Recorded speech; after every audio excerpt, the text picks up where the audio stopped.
আজ আমরা তারাপীঠের কিছু ইতিহাস জানব।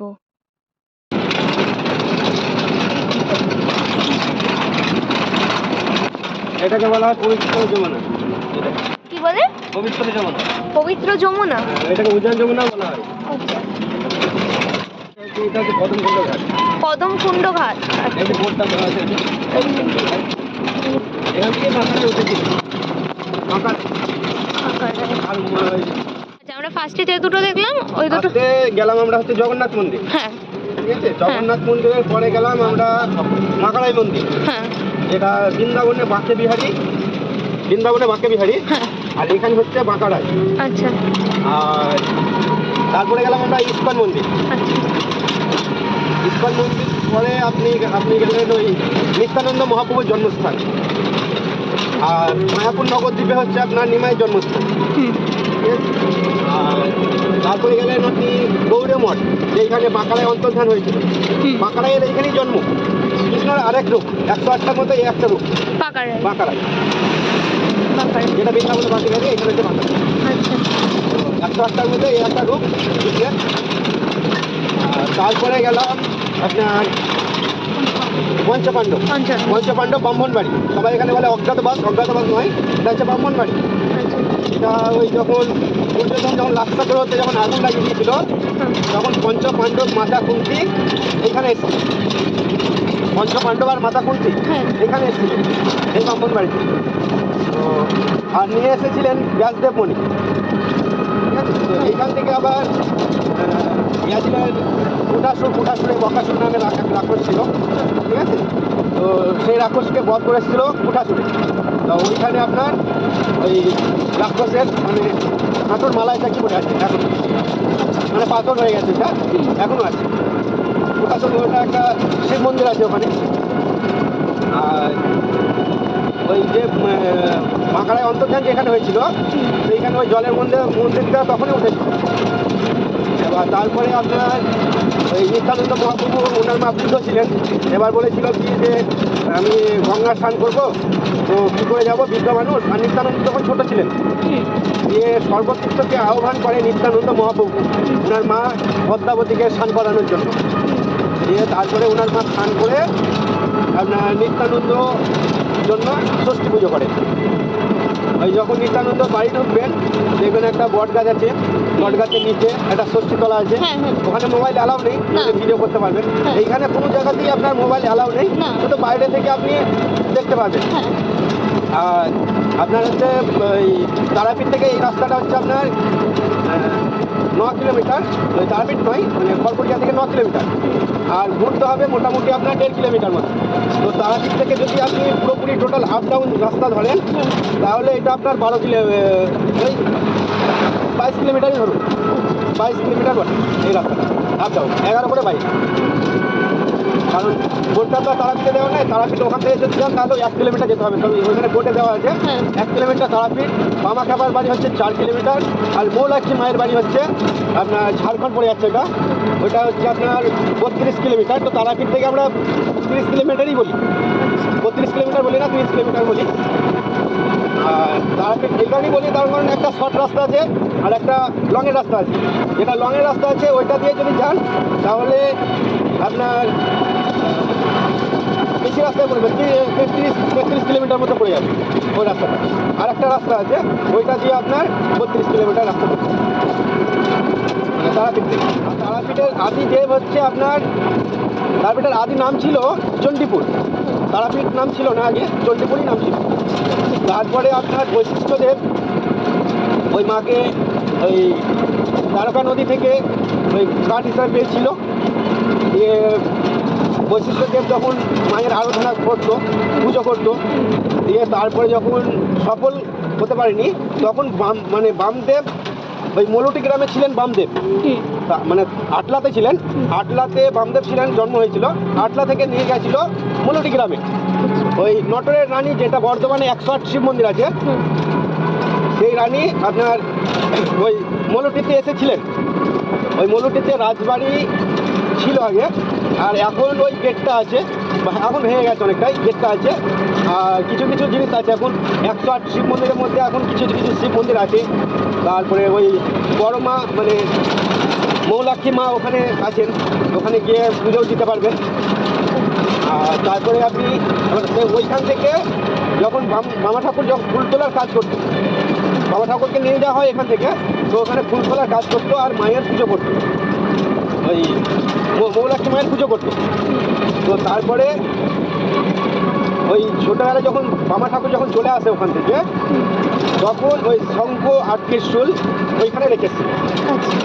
তা সেই ত্রিশূল আজ অব্দি আছে ওখানে, আর ওই শঙ্খ এখনো অব্দি ওখানে আছে।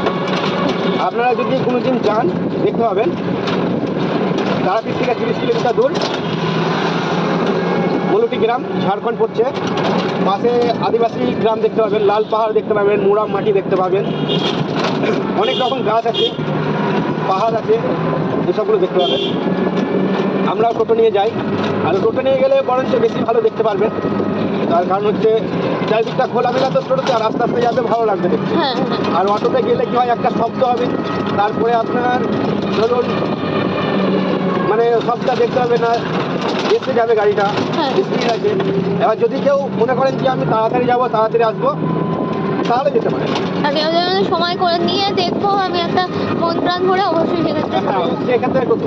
আর অটো আর টোটোর মধ্যে পার্থক্য হচ্ছে আপনার, অটো যদি যায় তাহলে আপনার 40 মিনিটে ঢোকাবে ওই মলুটি গ্রামে, আর আমরা যাই 1 ঘন্টা টাইম লেগে যায়, মানে ধরুন 20 মিনিট টাইম এক্সট্রা লাগে। টোটোর এমনিতে ভাড়া কম, আর অটোর ভাড়া বেশি। আর ওইখান থেকে তখন আপনার ওখান থেকে আপনার ওই বামা ঠাকুর যখন চলে আসে, তখন ওই শঙ্কর ত্রিশূল রেখে দেয়। এবার রেখে দেওয়ার পরে তারপরে এসে বামা ঠাকুর এই তারাপীঠ মহাশ্মশানে পঞ্চমুণ্ডীর আসন করেছিলেন। পঞ্চমুণ্ডীর আসন করার পরে এই তারা মায়ের পুজো করেন। পুজো করতে করতে করতে আপনার ওই মায়ের দর্শন পাই, মায়ের সিদ্ধি লাভ করে, তারা মায়ের সিদ্ধি লাভ করে। দেখবেন পাদপদ্ম বলে জায়গা আছে, ওখানেই বামা ঠাকুর পঞ্চ আসন আছে, পঞ্চমুণ্ডীর আসন আছে। আর বামা ঠাকুরের আগে ভোগ হয়, কারণ হচ্ছে যখন বামা ঠাকুর মাকে পুজো করতে দিয়েছিল, বামা ঠাকুরকে যখন মাকে যখন ভোগ দিতে দিয়েছিল, তখন আপনার বামা ঠাকুর নিচে খেয়েছিল, দিয়ে তারপরে মাকে খাইয়েছিল। তাই জন্যই মন্দিরের পান্ডাগুলো বামা ঠাকুরকে ধরে মেরেছিল। মারার জন্যই বামা ঠাকুর অভিশাপ দিয়েছিল তারা মায়ের মন্দিরে। তারা আমাকে অভিশাপ দিয়েছিল যে তোর মন্দিরে উঠেছি, তোর মন্দিরের ভোগ খেয়েছি বলে পান্ডাগুলো মেরেছে, তোর মন্দিরে আসবো না। আর তারপরে বলেছিল যে তোর মন্দিরে আসবো না, যে তোর মন্দিরে বাজ পড়বে। তো সেই তারপরে তারাপীঠ মন্দিরে বাজ পড়ে, ঠিক আছে। এবার তারপরে তারা মা স্বপ্নাদেশ দেয় পান্ডাদেরকে যে আগে মামা মানে আমার ছেলের খাওয়া হবে, তারপরে আমার ভোগ হবে, ঠিক আছে। তাই জন্যই আগে বামা ঠাকুরের পুজো হয়, তারপরে আপনার তারা মায়ের পুজো হয়। আগে বামা ঠাকুরের ভোগ হবে, তারপরে সেই ভোগ এসে তারপর তারা মায়ের ভোগ হবে। যখন বামা ঠাকুর বেঁচে ছিলেন তখনও আগে বামা ঠাকুরকে ভোগ দেওয়া হতো, তারপর তারা মায়ের কাছে গিয়ে ভোগ দিত। এটা। আর এখানে বীরভূম জেলায় বলতে ঘোরার জায়গা বলতে অনেক কিছুই আছে, ঘুরে আপনি শেষ করতে পারবেন না। যেমন আছে আকালিপুর গুজ্জকালী, যেখানে আপনার ইয়ে দেওয়া হয়েছিল, বাচ্চা মেয়েকে বলি দেওয়া হয়েছিল। তারপর নদী থেকে উঠে এসেছিল ব্রাহ্মণী নদী, ওটা নলহাটি থেকে 7 কিলোমিটার দূরে, 7 থেকে 8 কিলোমিটার দূরে নলহাটি থেকে। নলহাটি হচ্ছে আপনার তারাপীঠ থেকে 28 কিলোমিটার দূরে, তারাপীঠ থেকে 28 কিলোমিটার দূর হচ্ছে নলহাটি। এবার আপনারা যদি মনে করেন যে টোটোতে করে আমি মলুটি নলহাটি একসঙ্গে ঘুরবো, তাও হবে। আবার এমনি যদি মনে করেন নলহাটি আকালিপুর ঘুরে তারাপীঠ আসবো, তাও হবে। এবার সেরকম টোটো দেখতে হবে, তবেই হবে। পুরোনো টোটোতে হবে না, পুরোনো টোটোতে যদি নতুন ব্যাটারি থাকে তবেই হবে, আর এমনি নতুন গাড়িতে হবে। ওটা কি বলে ডাবুকেশ্বর? হ্যাঁ, ওটা হচ্ছে ডাবুকেশ্বর। ওই বামাদেবের হচ্ছে গুরুদেবের বাড়ি। হ্যাঁ, বামা ঠাকুরের গুরুদেবের বাড়ি। আচ্ছা। তো ওইখানেই বামা ঠাকুরের গুরুদেবের বাড়ি। ওই মন্দিরটা বানিয়েছিল কাশ্মীরের রাজা এসে। কাশ্মীরের রাজা এসে ওই মন্দিরটাকে বানিয়েছে। তো ওইখানে একটা বিশাল বড় বেলগাছ আছে। বেলগাছে একটাও কাঁটা নেই, কেউ আজ পর্যন্ত দেখাতে পারেনি একটাও কাঁটা। মানে এই আশ্চর্য জিনিসটা কি করে সম্ভব? আশ্চর্য জিনিস কী করে সম্ভব এটা কেউই বলতে পারেনি। আর যেমন ধরুন জগন্নাথ মন্দিরের পতাকা যেমন উল্টো দিকে ঘোরে, এটা যেমন কোনো বৈজ্ঞানিক বা কোনো সায়েন্টিস্ট বলতে পারেনি, না। ঠিক আছে, বা মন্দিরের ছায়া কেন পড়ে না হ্যাঁ, সেটাই। এটা যেমন বলতে পারিনি। তারপর যেমন ধরুন এই যেখানে গেলেন এটাকে একটা নিধুবন বলা হয়, পঞ্চপাণ্ডব যেখানে, সেটাকে একটা নিধুবন বলা হয়। কারণ এখানে আপনার রাত্রি 9টার পরে কেউ যেতে পারে না। আচ্ছা।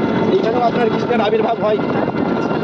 তারপরে হচ্ছে আপনার ওই সপ্তসাগর সপ্তমী যেটা বললাম, যেখানে পাকাড়ায় অন্তর্ধান হয়েছিল, সেইখানে আপনার ওই মানে জল যেমন শোকায় না, অনেকে ধরে নিয়ে যায়, অনেকে মানে ওখানে গিয়ে স্নান করেন, অনেক রোগ ভালো হয়ে যায়, এরকম ব্যাপারে। এবার ভগবান অনেকে বিশ্বাস করে না। এবার যারা বিশ্বাস করে না তাদেরকে দুটো কারণ দেখাবেন, তাহলে বিশ্বাস করতে বাধ্য। কারণ তারা তাহলে কোনো একটা কিছু লজিক তো দিতে হবে যে কেন জগন্নাথ মন্দিরের পতাকা কেন উল্টো দিকে ঘোরে, হাওয়ার বিপরীত দিকে কেন ঘোরে, পাখি একটা উড়ে যায় না কেন। হ্যাঁ, তারপরে হচ্ছে আপনার যেমন ধরুন ছায়া পড়ে না। ছাওয়া পড়ে না কেন, যে কোনো একটা ছুঁচ যদি পড়ে থাকে রাস্তাতে তারও একটা ছায়া পড়ে। হ্যাঁ, তাহলে জগন্নাথ মন্দির অত বড় মন্দিরটা কেন আপনার কোনো ছায়া পড়ে না। কোনো ছায়া পড়ে না। লজিক দেখাতে হবে যে হ্যাঁ এমন একটা ব্যাপার আছে, এই ব্যাপার আছে, কোনো কিছু তো ব্যাপার আছে, এটা তো বলতে পারবে। আবার ওই জগন্নাথ মন্দিরে ওইখানেই আবার অন্য কোনো বিল্ডিংয়ে দেখুন আবার ছায়া পড়ছে। তাহলে আবার যখন মন্দিরে যখন ঢুকবেন আপনি তখন দেখুন যে সমুদ্রের আওয়াজ। সমুদ্রের আওয়াজ নেই, সাউন্ড নেই কোনো। আবার অন্য কোনো লজে যাবেন তখন তো আবার সাউন্ড পাবেন, তাই নয়? এটা ভগবান আছে, আজ পর্যন্ত এখনো প্রমাণ পাওয়া যাচ্ছে আর প্রমাণ দিচ্ছে যে ঈশ্বর বলে কেউ আছে একজন। আর এখান থেকে আবার আপনার এই বীরচন্দ্রপুর জায়গা থেকে আবার আপনার আছে গ্রাম, ঘোষগ্রাম বলে জায়গা আছে। যেমন আপনার ভাদ্র মাসে কৌশিক অমাবস্যাতে এই তারাপীঠে যেমন ভিড় হয়, সেরকম ওইখানে পৌষ মাসে প্রত্যেকটা বৃহস্পতিবারে মানে বিশাল ভিড় হয় মা লক্ষ্মী মায়ের মন্দিরে। যেইখানে আগে আপনার চাল হতো, মানে ধানের বদলে চাল হতো, আচ্ছা। সেই জায়গাটা ওইটা। ওই চালের লোড এখন অবধি আছে ওখানে, সেই চালের লোড মা লক্ষ্মী মায়ের কাছে আছে। এখন মনে হয় দেখায়, আগে দেখাতো না, এখন মনে হয় দেখায় ধানের লোড, ওই চালের লোড, ধানের বদলে ডাইরেক্ট চাল। মানে ধরুন শীষ থেকে চাল, শীষ যে ধানের শীষ হয় না, হ্যাঁ। সেটা চালের শীষ নিয়ে আসবেন। তারপরে তারা মায়ের পুজো দেবেন, পুজোটা সার্থক হবে। কারণ হচ্ছে যদি দেখুন একটা সাপোজ কথা, যদি কোনো মায়ের সন্তান যদি না খায় তাহলে সেই তার মা কিন্তু খায় না। হ্যাঁ, খাই কি আগে সন্তানকে খাওয়াই, তারপরে সেই মা খায়, হ্যাঁ। সেরকমই ব্যাপার। যেমন বামা ঠাকুর হচ্ছে শিবের একটা অংশ, আচ্ছা। মহাদেবের অংশ হচ্ছে বামা ঠাকুর। ওখানে আপনি বামা ঠাকুরের যে জায়গাটা, যে সেই জায়গাটাতে যাবেন, দেখবেন বামা ঠাকুরের অরিজিনাল জায়গা যেটা, সেটা হচ্ছে মন্দির। ওইটাই হচ্ছে অরিজিনাল। নেটে সার্চ করবেন দেখবেন ওইটাই মন্দির দেখাবে। মন্দিরে যে মানে পূজারি থাকে উনি একদম ওই জায়গাটা হচ্ছে, মন্দিরটা হচ্ছে একদম অরিজিনাল। আর ওই জায়গাটা অরিজিনাল এই কারণেই, কারণ দেখবেন সন্ধ্যেবেলায় যতজন পুরোহিত যতগুলো বামা ঠাকুরের বাড়ি করেছে এখন, ঠিক আছে, সবাই গিয়ে রাত্রিবেলা ওই মন্দিরে প্রণাম করবে, তারপরে যে যার ঘরে যাবে। এটাই হচ্ছে কারণ, ওই জায়গাটাই অরিজিনাল, এইটাই হচ্ছে ওইটার একটা প্রমাণ। আপনি যদি মনে করেন না আমি এইটা ঢুকেছি তাহলে এইটাই পুরনো বাড়ি, এইটাই এই, কিন্তু ওইটা নয়।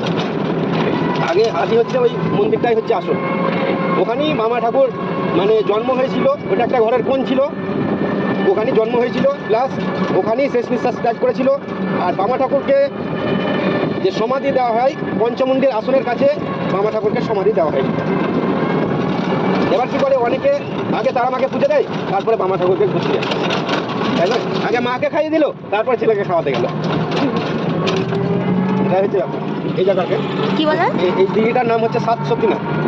কারণ এইখানে আরেকটা জিনিস দেখবেন, এইখানে মামনসা আছে। ভাদ্র মাসের কৌশিক অমাবস্যার পরে আপনার এই মামনসা আছে পঞ্চমী, ঠিক আছে, ওই বড় পঞ্চমী যেটা হয় ভাদ্র মাসের কৌশিক অমাবস্যার পরে যে পঞ্চমী হয়, সেই পঞ্চমীতে আপনার এইখানে দুটো মামনসা ওঠে আছে।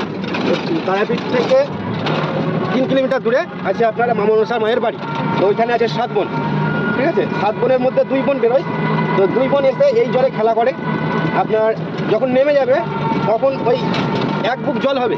তো সেই জলটাই আপনি যদি মাহাজেও চলে যায়, মা মনসা যদি মাহাজেও চলে যায়, তাও দেখবেন 1 বুক জল আছে, ঠিক আছে। আবার যদি বলে ধারের মানে অনেকটা ধারে চলে এলো, তাহলেও দেখবেন 1 ফুট জল আছে। যখন উঠবে তখন জল কমবে, আবার যখন নামবে তখন জল বাড়বে। আবার যখন ধরুন পুরোপুরি খেলা করছে তখন কিন্তু জল বাড়বেও না কমবেও না, একই থাকবে।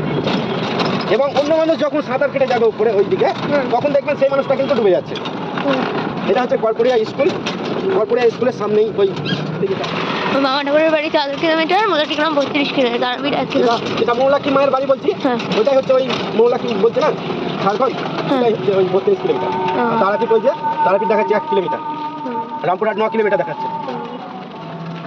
মানে তারাপীঠ রোড থেকে তারাপীঠে আসতে 30 টাকা ভাড়া নেবে। ভাড়া নেবে। হ্যাঁ। হ্যাঁ, আবার আপনি যদি রামপুরহাট যদি যান, হ্যাঁ। রামপুরহাট থেকে যদি সকালবেলাতেও আসেন, হ্যাঁ। ঠিক আছে, হ্যাঁ। তাহলে আপনার 40 টাকা ভাড়া নেবে। হ্যাঁ। আর হচ্ছে একটা 40 বলছিল, একটা 50 বলছিল। হ্যাঁ 40 টাকা নেবে। হ্যাঁ। আবার যদি রাত্রিবেলা আসেন তাহলে 50 টাকা নেবে। আচ্ছা, না দিনের বেলায় মানে একটুখানি এক পা আগু পিছু দেয়, একটা বলছে 50 টাকা, মানে একটা স্ট্যান্ডে বলছে 50 টাকা, একটা স্ট্যান্ডে বলছে 40 টাকা। হ্যাঁ, এবার যদি আপনি তারাপীঠ স্টেশন যান তাহলে অনেক টোটো যেতে পারবে। রামপুরহাট স্টেশন টোটো যায় না, কারণ হ্যাঁ, এমনি ওখান থেকে কোনো টোটো মানে রিজার্ভ করে আসতে চাইলে বলে না আসবো না আমরা তারাপীঠে, মানে এটা কেন? ওইটা হচ্ছে ইউনিয়নের ব্যাপার আছে, আচ্ছা। বুঝতে পেরেছেন। আমরা সাইট সিন ঘোরাতে পারি, যেমন ধরুন এদিকে মোল্লারপুর আছে, যেখানে আপনার জিয়ান্ত সমাধি নিয়েছিল, মানে ওখানে সমাধি নিয়েছিল। সমাধি বলতে আপনার ধরুন মানে যেরকম আগেকার ঋষিমুনি ছিল, যেমন অনেক দিন ধরে ধ্যান করতো, হ্যাঁ। যেমন মাটি জমে যেত, সেরকম ওইখানেও আছে।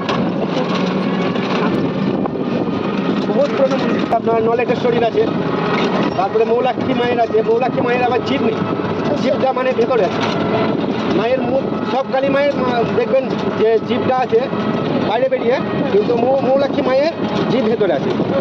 ওখানে আপনি ধরুন আমার মানে অনেক জনাই এসছে অনেক কিছু নিয়ে, তো যা কিছু চেয়েছেন পেয়েছেন তারা। তো এতক্ষণ ধরে এত যে গল্পগুলো শুনছিলে, তো এই দাদাই কিন্তু এত সুন্দর করে বলছিল। দাদার নাম? আমার নাম হচ্ছে পুলক কোনাই। আচ্ছা, তা তোমার সাথে কন্ট্যাক্ট করবে কি করে? এত সুন্দর সুন্দর গল্প আমাদের যেমন শোনালে, যারা আসবে তাদেরকেও তো শোনাতে হবে। হ্যাঁ, এবার আমার সঙ্গে কন্ট্যাক্ট করবেন, আমার নাম্বার আছে। হ্যাঁ, বলে দাও। আমার নাম্বার হচ্ছে 9875616194। আচ্ছা, নাম্বারটাও খুব সুন্দর।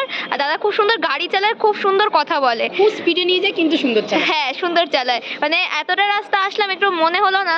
খুব সুন্দর গাড়ি চালায়, খুব সুন্দর কথা বলে, তার সাথে খুব সুন্দরভাবে মানে চারিদিকটা ঘোরায়। খুব ভালো লেগেছে আমার। আর তোমরাও আসলে দাদার সাথেই ঘুরো, এটাই বলবো।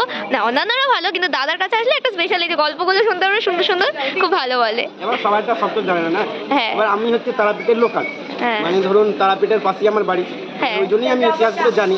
ছোট থেকে শুনে শুনে বড় হওয়া। আউটসাইডে টোটো বালা যেরকম আছে, এবার তারা কি হয়, তারা সবটাই গল্প জানে না, বা মানে ধরুন আমরা হ্যাঁ। ধরো লোকাল, এবার ছোট থেকে আমরা এখানে বাবা ঠাকুরদা এখানে ছিলেন, এবার সেই হিসাবে আমরা পুরোটা জানি, ওই জন্যই বলতে পারি। এবার সবাই তো আর সেরকম জানে না। হ্যাঁ, দাদার সাথে দেখা হয়ে খুব ভালো লাগলো। আর সবথেকে ভালো লাগলো দাদার ব্যবহার। তো একটা হ্যান্ডশেক অবশ্যই। হ্যাঁ, তো চলো।